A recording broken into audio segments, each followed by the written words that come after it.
Guess who's back with new glasses? Recently, I started watching Watson. For one, because of Morris Chestnut.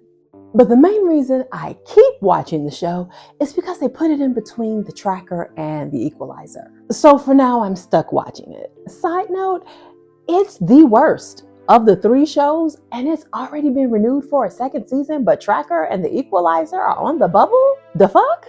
After watching a few episodes, I wrote a post where I mentioned that I took a Sherlock Holmes literature course in college, and I've watched a few Sherlock adaptations, and Watson is by far the worst. Not because of Morris Chestnut. Love him, he's great, but everything around him is not. His overly quirky sidekicks gets on my nerves. His back and forth with his estranged wife is annoying. The Moriarty storyline is boring and unnecessary. When I first started watching it, I described it as Black House. It should have stayed in that lane and it would be okay. Not great, but okay. Last Sunday, they introduced their version of Irene Adler and I was just done. No one, not a single adaptation has gotten Irene Adler right. She was known as the woman.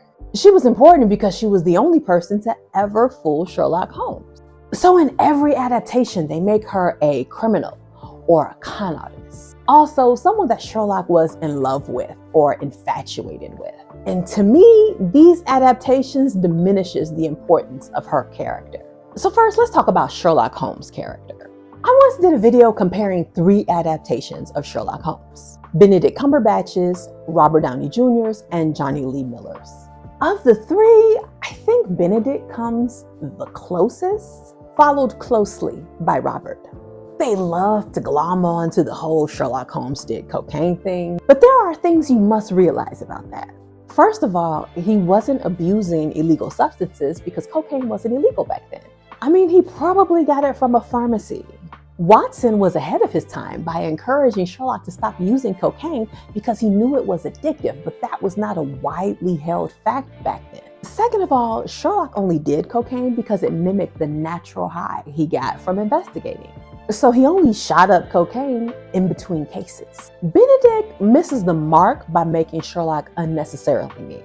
Sherlock was an arrogant know-it-all, but he wasn't unnecessarily mean. He was mean to the cops who acted like he was no big deal, but then took credit for the crimes he saw. He slyly insulted their intelligence to their faces. But most of the time, they deserved it. None of the adaptations get his brother Mycroft right either. They turn it into a contentious sibling rivalry. And I'm not even going to go into how wrong they get Mycroft's personality. The best Mycroft was Stephen Fry and Robert Downey Jr. Sherlock, minus the random nudity.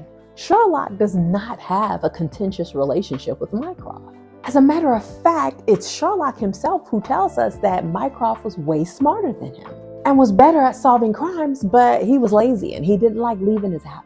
Sometimes when Sherlock was stumped, he would go to Mycroft and get his help when solving a puzzle. Now, Sherlock and Mycroft wasn't contentious, but they also weren't overly affectionate towards each other. Sherlock just didn't have those feelings towards anyone outside of John Watson. Watson was like the only person Sherlock truly loved. And no, it wasn't homoerotic. If I were to put Sherlock in any category, it would probably be a romantic asexual. Romantic feelings just didn't abide in him, and he had no use for feelings or sex. So no, Sherlock was not in love or infatuated with Irene Adler. As a matter of fact, the short story starts with Watson describing Irene Adler and stating that explicitly. It was not that he felt any emotion akin to love for Irene Adler, but that Sherlock had a deep admiration for this woman. So now let's get into the story where we meet Irene Adler. It's called A Scandal in Bohemia. I didn't know Bohemia was an actual place until I read this short story, but it's basically the Czech Republic. So the king of Bohemia goes to Sherlock Holmes and gives him this sob story about how he once had a relationship with Irene Adler, an American opera singer. He was going to be announcing his engagement to the daughter of the king of Scandinavia soon. And Irene threatened to release a picture of her and him on the day he announces his engagement. He's tried to get the picture from her several times. He's had her stopped and searched and her home burgled multiple times. No picture. And apparently it's big because it's a cabinet photo. But when I looked it up, it said that cabinet photos were basically 4x6. Definitely small enough to carry around, but whatever. Sherlock cooks up this whole scheme to trick Irene into revealing the location of the portrait, but by the time he gets there to retrieve it, Irene and the portrait are gone. She leaves a note for Sherlock in the place where the picture was hidden and thus gains Sherlock's admiration. Things of note. The king made it seem like his and Irene's love affair was years ago. Irene Adler gets married to an English lawyer before they both leave the country. The king of Bohemia, who was so certain she was going to make trouble for him, couldn't believe she was in love with someone else. In her note to Sherlock, she told him that the king of Bohemia had nothing to worry about and that she was not going to release the photo. She was just keeping it as a safeguard against the steps the king may take against her in the future. Now, does that sound like a bitter ex-lover to you? No, it sounds like a woman who was blindsided by her lover's engagement to someone else. She may have threatened to show his fiancé that photo because that's who he was most worried about seeing it. And the fact that he, as a monarch, had her stopped and searched several times shows that he's a two-timing bully. And he probably hated the fact that she moved on to someone else. So there was no telling what trouble he would make for her and her husband if she no longer had that photo to hold over his head.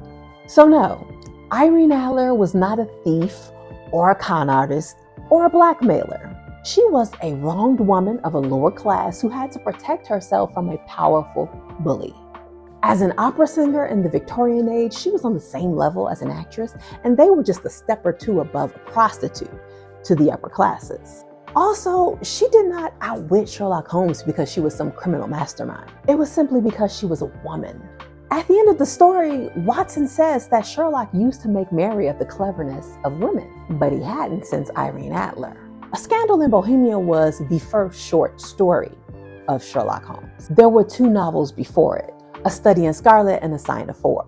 So it kind of set the stage for how Sherlock perceived his clients and the people he investigated. He didn't really take people for granted after that. Although in the story, he does state that he doesn't like to make assumptions and make the facts fit his assumption. He likes to find facts and make assumptions based on those. He still made the assumption to take the king of Bohemia at face value, that he was being blackmailed and that Irene Adler was a woman who needed to be handled.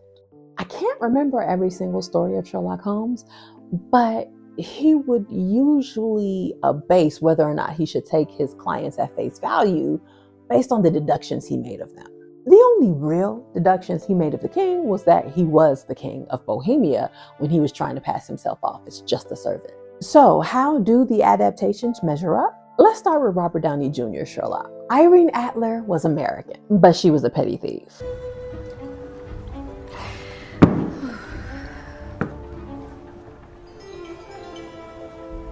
Careful. You decide.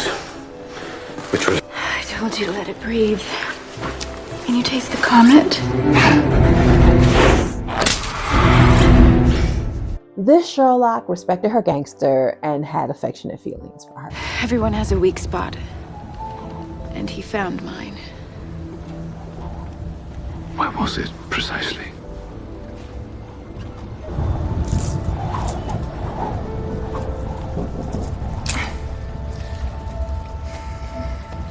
You'll miss me, Sherlock. Sadly, yes. Then there is Benedict Cumberbatch's Sherlock. That Irene Adler was a blackmailer and a con artist. She was also a lesbian, which made her relationship with Sherlock confusing. Why would I want to have dinner if I wasn't hungry? He admired her and kind of had a crush on her, I guess. I mean, he went to great lengths to save her life when she was about to be beheaded. The absolute worst Irene Adler adaptation is Johnny Lee Miller's Sherlock on Elementary. So his Sherlock was in love with her. She probably got him hooked on drugs. And it turns out she was Moriarty all along. So they completely missed the mark by making her not only the love of his life, but also his greatest enemy. I find you a challenge, one that, in spite of all that you've done, continues to stimulate. Now for Watson, the show that inspired this video. There, Irene Adler was a con artist and thief who showed up with a child claiming that Sherlock Holmes was her baby daddy. You must see it. This one? Agnes's father, he was... Sherlock Holmes. This immediately pissed me off. In the show, Sherlock is dead, and he left a whole bunch of money to Watson in his will so that Watson can open up his clinic. If Sherlock was this boy's father, he would have known, and he would have provided for him in his will. Because like I said earlier, Sherlock was an arrogant know-it-all, but he wasn't mean. And he certainly wouldn't have been a deadbeat dad. You may be thinking that I'm over here whining about the missteps of Adaptations because I'm a fan, which is true, because as a fan, my pet peeve with Adaptations is when they don't respect the source material. But that's not the only reason I'm upset. I feel like when they misinterpret Irene Adler, it does a disservice not only to her character, but to women in general. The whole Irene Adler fooled Sherlock because he was in love with or infatuated her diminishes her intelligence and cunning. Let's not forget that Irene Adler is known as the woman by Sherlock Holmes because he underestimated her, then he admired that same intelligence and cunning. By making Irene Adler a thief and con artist, the people making these adaptations are just continuing with Sherlock's original mistake. They are underestimating how resourceful a woman has to be to live in this world.